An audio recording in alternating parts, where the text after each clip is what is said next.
You're listening to Keeping It 100 with Mel and Bruce, sponsored by the 100 Black Men of Las Vegas. What they see is what they'll be.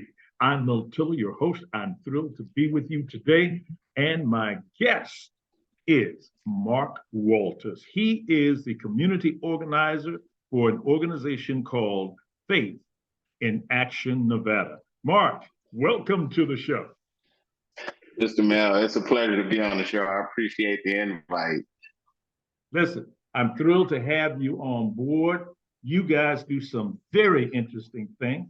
Now, I understand that your organization, Faith in Action, is a national organization.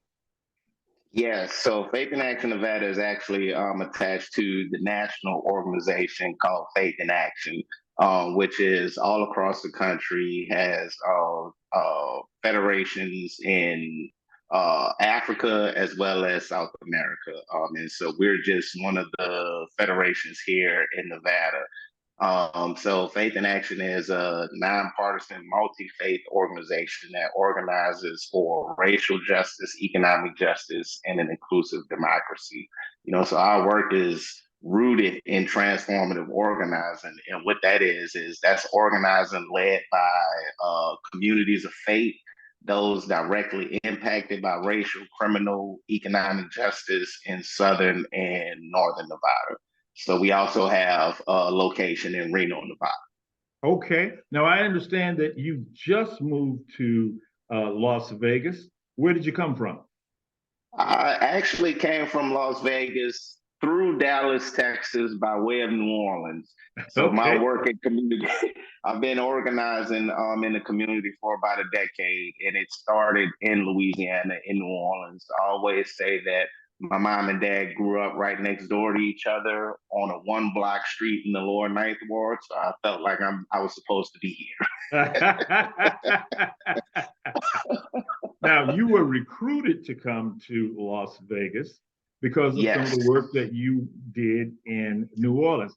Tell us about some of the work you did in New Orleans. Wow. So in New Orleans, a lot of the work that I was focused on was focused around criminal justice reform and reentry practices, which reentry is how we creating better pathways for individuals as they exit from prison to get reacclimated back into society.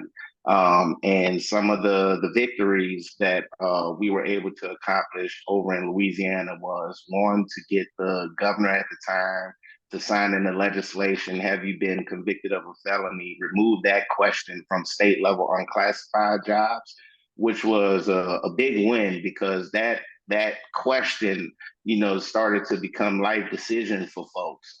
So we felt like if people, paid their debt to society, we didn't want to hold them to, that for the rest of their lives. And that's actually how that works out. So getting that question removed and allowing people to be able to get reacclimated and be able to get a job that they'd be able to, take care of their family and support themselves on, we thought was essential. And also at the time, Louisiana was in 2015, the most incarcerated state, New Orleans being the leader, which made New Orleans the most incarcerated place on the globe per capita at the time. And we thought that was just an atrocious, that shouldn't have been the case. So what we did was we organized the top 5 most incarcerated parishes in Louisiana. See, Louisiana doesn't doesn't have counties. They have 64 parishes. So we took the top 5 and we organized those top 5 parishes and created steering teams in each of those parishes, which comprised of people that had direct experience with incarceration, probation and parole, Department of Corrections. We had the governor sign on in support, and all of the service providers that were involved in helping people to get reacclimated into society. We had those steering teams reflected in the same manner in those top 5 parishes. And we had them do intensive work that mirrored each of the parishes.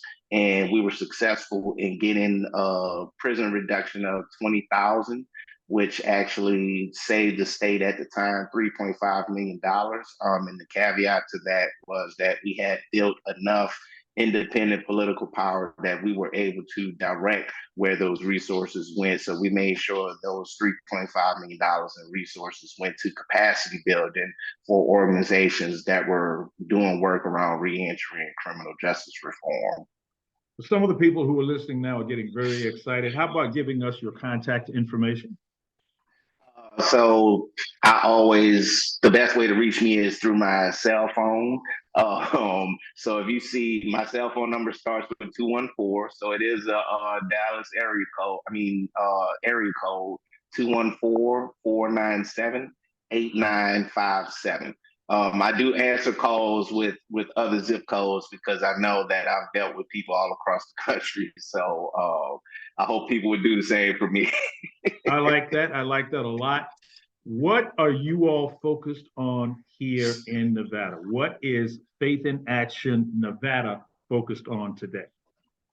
So our goal here in Las Vegas is to build independent political power with to directly impact the citizens of Las Vegas so that those communities directly influence what restoration looks like in the marginalized communities that they live in.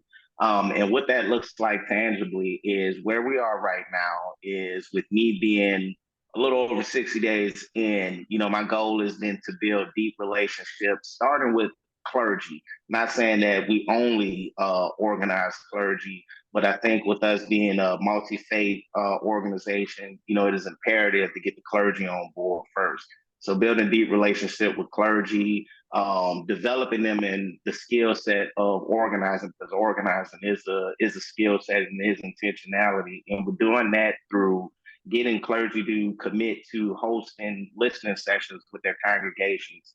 And the listening sessions with their congregations actually identifies the issues that are important to the congregate members of their congregation. And the next level would be to do that with the community that they actually sit in. And the purpose of that is, one, for us to be able to identify a specific targeted issue that comes up that we should really be, engaging decision makers, that we should be engaging community around.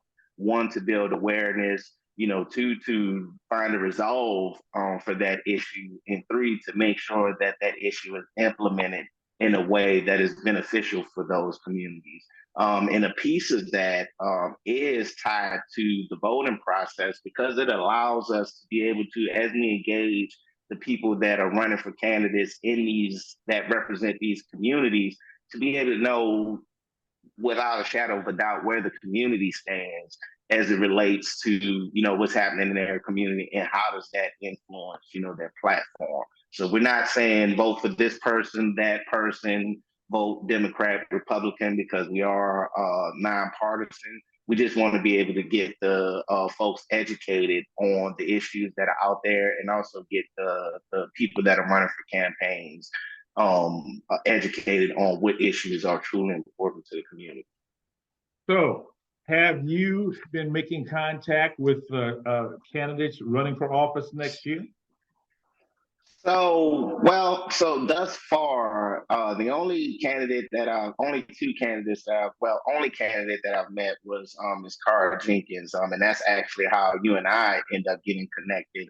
So it's instrumental for me to be in those spaces to hear, what their platforms are, what their aspirations are as it relates to the city. But my responsibility is to strongly engage the community and the clergy, so that the community and the clergy are able to identify the issues that are important to their community, so that we have something to take to the candidates. And your executive director, what is her name?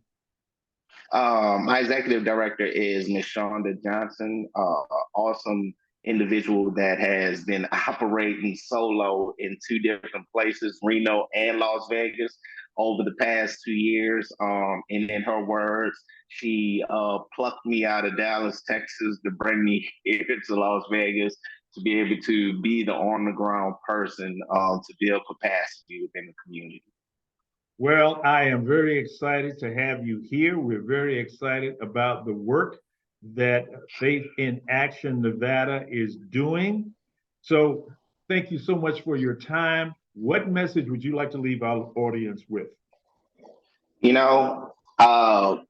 Our name, faith in action. Having faith is one thing. You know, faith is the substance of things hoped for, the evidence of things unseen. But if you don't put that faith into action in the tangible earth realm, as it relates to building your communities and being responsible for the restoration and the protection of your community, then that faith falls on deaf ears. So, you know, for me, I would love for people to really connect with me, to hear more about the work that we're doing so that we're able to reshape what these marginalized communities look like here in Las Vegas. Because since I've been here, coming here, uh, coming to Vegas was all about the strip. But as you get into the community, I understand that. And I'm not a gambler, you know, so that was never of interest to me. But as I get here and I really see the needs in the particular, you know, areas, particularly the zip code that I live in, 89101. I think that's just imperative for us to come outside and to engage these communities and to find out what's important to these communities and actually invite them into the work to be able to be the change makers for the communities that they live in. Mark, we are looking forward to seeing what kind of impact you have on Las Vegas. Thank you so much for joining us today. I appreciate your time, Mr. Mel. Thank you so much for having me. So you heard it here. His name is Mark Walters. He is the community organizer for Faith in Action Nevada. His number is 214-497-8957. That's 214-497-8957. Mark Walters, Faith in Action Nevada. You've been listening to Keeping It 100 with Mel and Bruce, sponsored by the 100 Black Men of Las Vegas. What they see is what they'll be. My name is Mel Tiller. I've been your host. And until next time, keep it 100.